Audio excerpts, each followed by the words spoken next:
Oggi in Consiglio regionale del Veneto abbiamo ospitato più di 40 tra amministratori e associazioni giovanili, oltre a degli esperti di altre regioni per trattare della questione giovani, perché in Veneto abbiamo un'emergenza, siamo una delle regioni del nord dove emigrano più giovani sotto i 35 anni e non riusciamo a farli rientrare e anche la condizione dei giovani che rimangono non è buona. Pensiamo ad esempio alle disparità salariali tra i giovani under 35, in particolare le donne.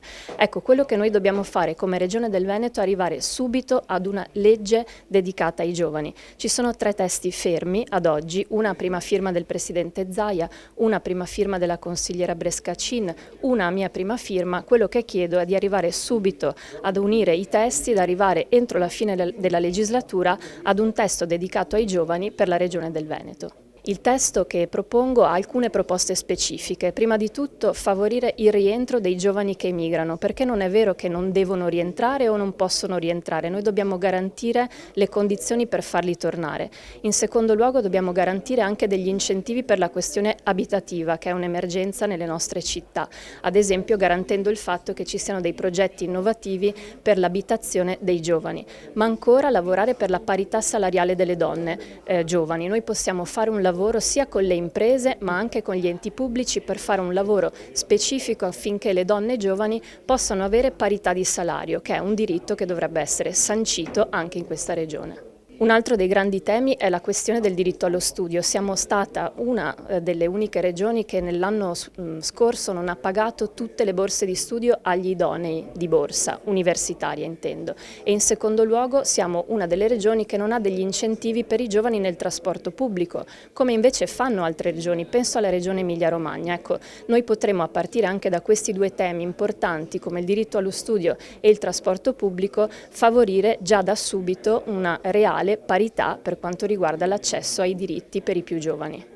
L'invecchiamento demografico chiama provvedimenti urgenti a tutela della popolazione giovanile. Dall'Europa è chiaro l'orientamento verso lo Youth Check, cioè la valutazione di impatto generazionale di tutte le politiche pubbliche. A livello nazionale abbiamo un'analoga iniziativa adottata dal precedente governo Draghi e a livello comunale c'è un vero e proprio rinascimento. Città come Parma e Bologna già l'hanno adottata. Quello che manca è ovviamente la partita regionale. Quindi l'occasione potrebbe essere per il Veneto essere la prima regione italiana che adotta questo tipo di approccio, che va oltre una legge per le politiche giovanili, ma considera proprio l'approccio verso i giovani di tutti i provvedimenti, di tutti i programmi regionali. Oggi lanciamo la nostra campagna di raccolta firme perché dal territorio ci sia una sensibilità per l'approvazione di una legge regionale in Veneto per i giovani.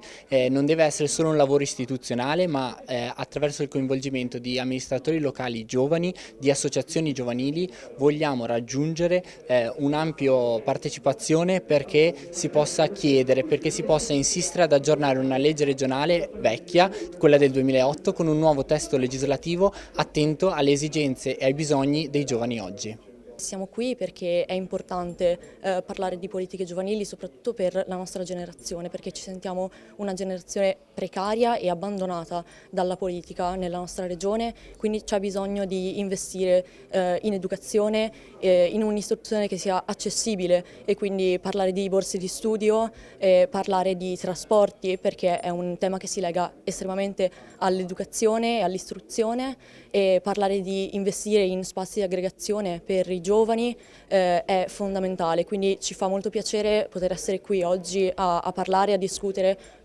in Consiglio regionale.